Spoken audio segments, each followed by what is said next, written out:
महिला और पुरुष को साथ रहना चाहिए या नहीं?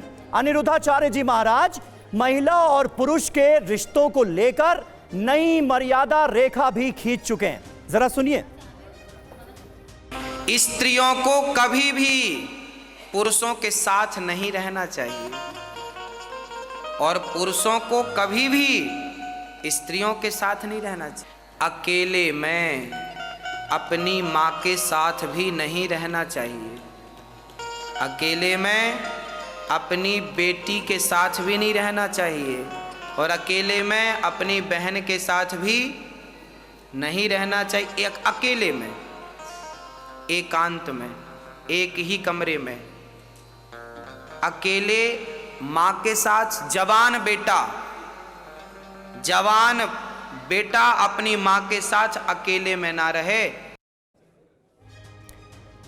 तो सुना आपने अनिरुद्धाचार्य जी क्या कह रहे हैं और इसी से जुड़ा हमारा अगला सवाल है और यह सवाल अपने आप में बहुत इंपॉर्टेंट है। क्या अनिरुद्धाचार्य जी महाराज रिश्तों की गरिमा पर भरोसा नहीं करते? इस सवाल का जवाब क्या कहा है महाराज आपने, ये जरा समझाइए। देखिए, ये जो प्रसंग है ना, ये पूरी बात कहाँ कही है, किस संदर्भ में कही है? ये प्रसंग है भागवत जी के 9वें स्कंध का, ययाति जी का प्रसंग है।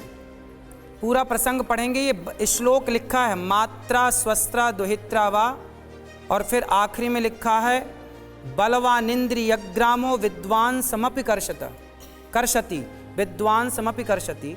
ये जो श्लोक है ये भागवत जी में लिखा है और मैं आपको इसका प्रमाण दूंगा। जैसा मैंने बोला सेम वैसे ही लिखा है, मैंने तो लिखी बात कही है। अच्छा, ये प्रसंग क्या है ये समझना पड़ेगा। जब तक आप प्रसंग नहीं समझते कि ये बात क्यों और किसके लिए कही गई, ये ययाति जी ने कही है कि इंद्रियां हमारी इतनी बलवान हैं, हमारी इंद्रियां इतनी बलवान हैं कि बलवान इंद्रियग्रामो विद्वान समपि कर्षति, मतलब बड़े बड़े विद्वानों का, बड़े बड़े ज्ञानियों को भी इंद्रियां मोहित कर लेती हैं। इसलिए अकेले में पर पुरुष के साथ अपनी माँ, जवान बेटे के साथ माँ को ना रखा जाए, ना रहे, ऐसा श्लोक में जो कहा गया वो मैंने कहा। और ये केवल इसलिए कहा गया कि इंद्रियों का भरोसा नहीं, कब किसकी इंद्री कैसे रिएक्ट करने लग जाए, इसलिए हमें अपनी सावधानी रखनी चाहिए। लेकिन एक पिता के साथ उसकी अपनी बेटी सबसे ज्यादा महफूज, सबसे ज्यादा सुरक्षित महसूस करती है। एक माँ के साथ उसका बेटा सबसे ज्यादा सुरक्षित महसूस करता है।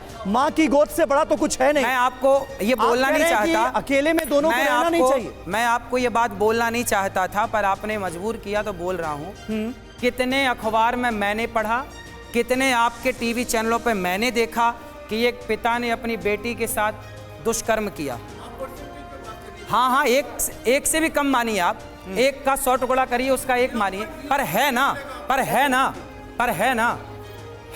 फिर जब है तो हमारे शास्त्रों ने पहले ही बता दिया कि भाई मर्यादा में रहो, इसलिए बेटी माँ के साथ रहे, भाई बाप के संग। मेरी बेटी मेरे से प्यार करे कोई बात नहीं, पर बात है अकेले की।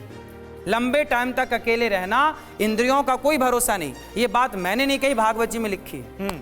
और जिसकी अगर कोई बेटी नहीं है, बेटा ही है, तो वो माँ के साथ ना रहे, वो कहीं और रहे। ठीक है, इस पर क्या रिएक्शन है आज की युवा जनरेशन का? जी, आप क्या कहना चाह रही? जी। मैं अपने पापा से काफ़ी ज़्यादा क्लोज हूँ और आप तब से जितनी भी बातें करते आए हैं, जितना मैंने आपको सोशल मीडिया में देखा था, I found you very funny, but अब तो जितने भी रिस्पेक्ट थी आपके लिए वो ख़त्म हो ही चुकी है।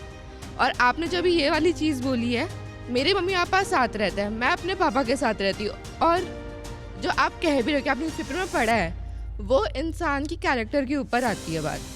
सब लोग ऐसे नहीं होते। बिल्कुल बेटा, ऐसा है।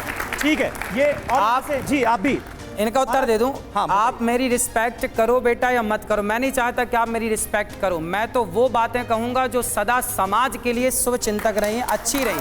ठीक है, कुछ और सुन लेते हैं। जी, आप हमारी रिस्पेक्ट मत करो, हमें क्या दिक्कत? ठीक है जी।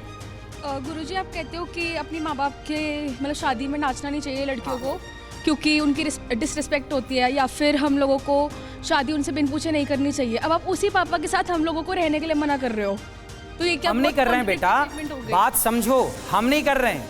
हम क्यों करेंगे? हम कौन होते कहने वाले? जो लिखा है, मैं आपको ये श्लोक दिखा सकता हूँ, आप कहें तो मैं दिखा दूं। श्लोक दिखा दूं बकायदे जस का तस, जैसा मैंने बोला सेम वैसे ही लिखा है। एक और सवाल। अभी आपने पहले कहा था कि अपने माँ बाप से प्यार करना चाहिए और आप उन्हीं माँ बाप को दूर करना चाह रहे हो। महाराज जी, अभी तो आप कह रहे थे सारे फैसले माँ बाप के कहने पर लो, अब माँ बाप के साथ रहने में भी दिक्कत।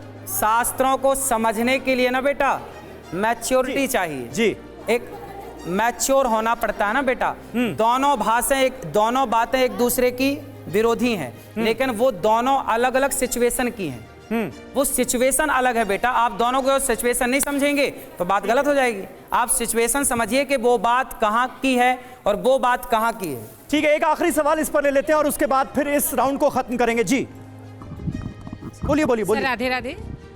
ये जो बच्चे कह रहे हैं ना, बच्चों को ये चीज़ें समझ में नहीं आया है कि ये बच्चे क्या ये बोल बच्चे रहे हैं। समझदार नहीं है आपके हिसाब से? बच्चे समझदार है, बट ये चीज़ें समझ में नहीं आ रही कि जो महाराज जी बोल रहे हैं, महाराज जी ये बोल रहे हैं कि उस टाइम जब एक मानसिक विकास, जब वो चीज़ें जब होती है ना, अब एक साथ रहते हैं और जब हमारी इंद्रियां कई बार काम नहीं करती है, ये घटना कितनी आप देख रहे हो कि कितना घटना घटता है आजकल के छोटे छोटे 2.5 साल के बच्चों के साथ भी कई ऐसा होता है कि भाई या कभी तो आपके हिसाब से बाप को बेटी के साथ, माँ को बेटे के साथ नहीं रहना चाहिए? लेकिन उन्होंने अकेले में बोला है हाँ। कि अकेले में कई बार लंबे समय तक नहीं रहना चाहिए। उन्होंने ये चीज़ बोला है। ठीक है जी। सर उन्होंने ये तो नहीं बोला ना कि आप घर छोड़ के अपने माँ बाप से अलग रहो, उन्होंने बस ये बोला है कि अकेले में नहीं रहना। अब माँ के साथ तो रह ही सकते हो ना, इसमें माँ बाप थोड़ी अलग हो गए, ये बताओ। ठीक